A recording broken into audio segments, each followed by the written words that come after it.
Olhe para o céu à noite. Tão lindo, não é? Aquelas luzes piscando. Você acha que é pacífico. Você está enganado. O céu noturno é uma mentira. Ele esconde uma verdade imensa demais, aterrorizante demais para sua mente pequena. É um abismo infinito, frio e escuro. E ele está te encarando de volta. Siga o nosso canal. Imagine um lugar sem em cima, sem embaixo, sem ar para respirar. Apenas escuridão.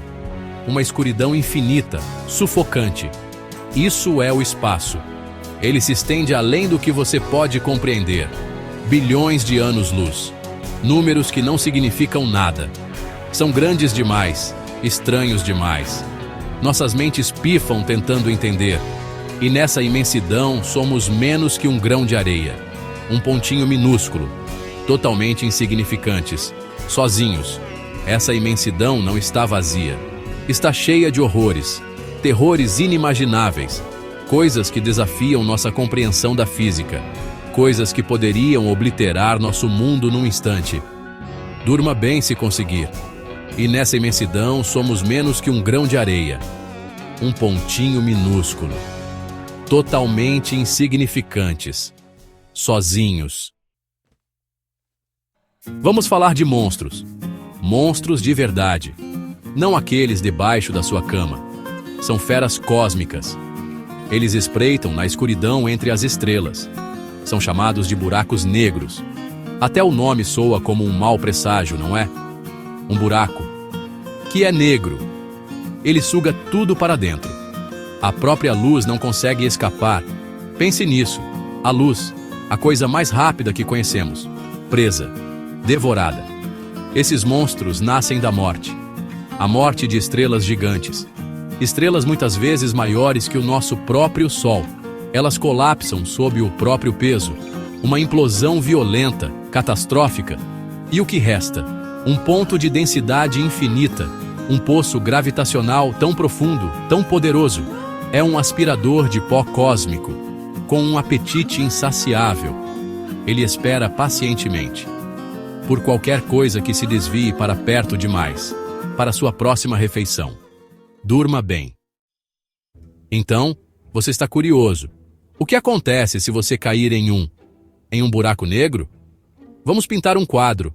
Um quadro bem desagradável. Primeiro, a gravidade. A gravidade não é só forte, é desigual. A atração nos seus pés seria imensamente mais forte que a atração na sua cabeça, ou vice-versa, dependendo de como você cair lá dentro. Faz diferença? Na verdade, não. Essa diferença na atração gravitacional é chamada de força de maré, e ela vai te esticar, violentamente. Imagine ser esticado como chiclete, mais e mais fino, mais e mais comprido. Os cientistas, com seu senso de humor sombrio, chamam isso de espaguetificação. Você se torna um fio longo e fino de espaguete humano, antes mesmo de alcançar o horizonte de eventos. O ponto sem retorno. Cruze essa linha, e você já era, para sempre. Nenhuma mensagem consegue sair. Sem escapatória. Bons sonhos. O espaço não é só vazio e frio. Também é radioativo. Perigosamente radioativo.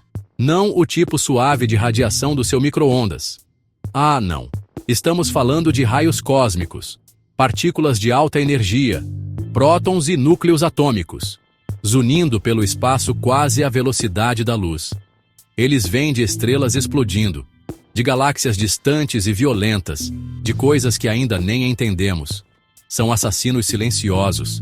Essas partículas são como balas minúsculas, mísseis microscópicos. Elas podem rasgar os cascos das naves espaciais, podem triturar o DNA, podem causar câncer, podem fritar eletrônicos. Astronautas em longas viagens, eles recebem uma dose. Existe blindagem, sim, mas não é perfeita. Quanto mais tempo você fica lá fora, mais golpes você leva. É uma chuva constante e invisível de destruição. Uma garoa mortal. E ainda existem as explosões de raios gama. Talvez as explosões mais poderosas do universo, desde o próprio Big Bang. silêncio.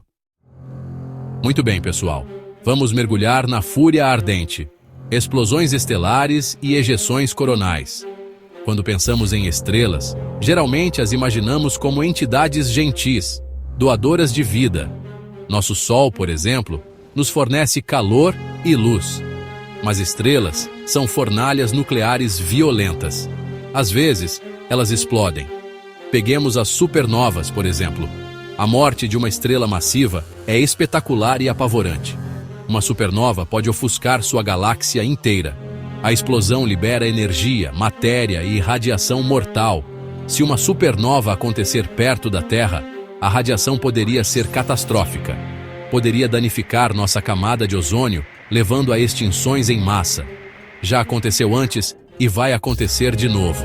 E quanto ao nosso próprio Sol?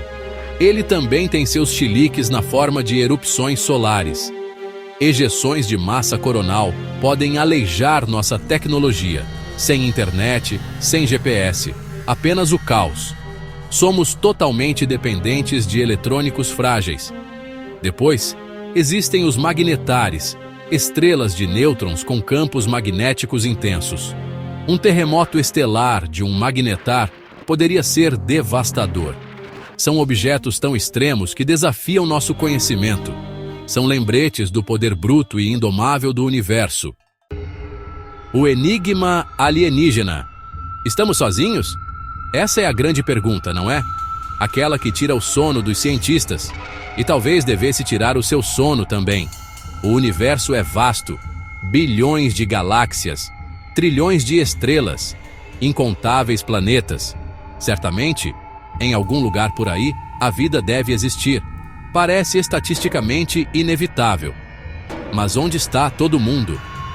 Este é o paradoxo de Fermi, o grande e perturbador silêncio. Talvez a vida seja incrivelmente rara. Talvez a vida inteligente seja ainda mais rara. Talvez civilizações se destruam antes que possam alcançar as estrelas. Um pensamento reconfortante, de uma forma distorcida. Significa que somos especiais, ou condenados, ou ambos. Ou talvez o silêncio não esteja vazio. Talvez eles estejam lá fora, observando, gap 2es, escutando. Quando eles não são amigáveis, o espectro do ET hostil. Vamos supor que eles existam, civilizações extraterrestres. E se eles não forem como o ET fofinho dos filmes? E se forem mais como nós? Ambiciosos, guerreiros, ou completamente alienígenas, com motivações incompreensíveis? Isso é apavorante. Imagine uma civilização milhões de anos à nossa frente. O poder dele seria divino. Seríamos como formigas. Se quisessem nosso planeta, nossas armas seriam brinquedos, nossas defesas, finas como papel. Acabaria num piscar de olhos. Por que seriam hostis? Talvez nos vejam como uma ameaça. Uma espécie a ser cortada pela raiz. O peso esmagador do nada. Solidão cósmica e pavor existencial. Além dos perigos físicos, os buracos negros, a radiação, os alienígenas, existe outro horror, mais sutil, psicológico. O horror da solidão cósmica. A pura escala esmagadora de tudo isso. Pense nisso. Estamos numa rocha minúscula, orbitando uma estrela medíocre, num canto esquecido de uma galáxia comum, que é uma entre bilhões. O quanto realmente importamos? Essa constatação pode ser avassaladora. O sentimento de total insignificância pode levar ao pavor existencial, uma ansiedade profunda, corrosiva, sobre nosso propósito, nosso lugar no universo. Se somos apenas um acidente aleatório, num pálido ponto azul. Então qual é o sentido de tudo isso? Nossas lutas, nossos triunfos, nossos amores, nossas perdas, elas significam alguma coisa? Tendo como pano de fundo a indiferença cósmica, imagine estar verdadeiramente perdido no espaço. À deriva, sua nave inutilizada. Conclusão. Nosso pequeno ponto azul diante do horror cósmico. Então, aí está, o universo. Não a imagem bonitinha de um livro infantil, mas um lugar de horror profundo, de perigos inimagináveis, de indiferença esmagadora, buracos negros esperando para devorar, radiação pronta para esterilizar, civilizações que podem querer nos exterminar, e uma imensidão que zomba da nossa própria existência. É o suficiente para fazer você querer se enfiar debaixo das cobertas, para sempre. E ainda assim, aqui estamos, neste pequeno planeta azul. Nós existimos, nós vivemos, nós amamos, nós sonhamos, nós construímos, nós exploramos, contra todas as probabilidades, diante deste terror cósmico. A humanidade é um lampejo de luz, numa escuridão avassaladora, um desafio frágil, improvável. Isso é corajoso? Ou apenas tolo? Talvez um pouco dos dois. Realmente não importa qual. Nossa compreensão desses horrores é recente. Deixe seu like e até a próxima.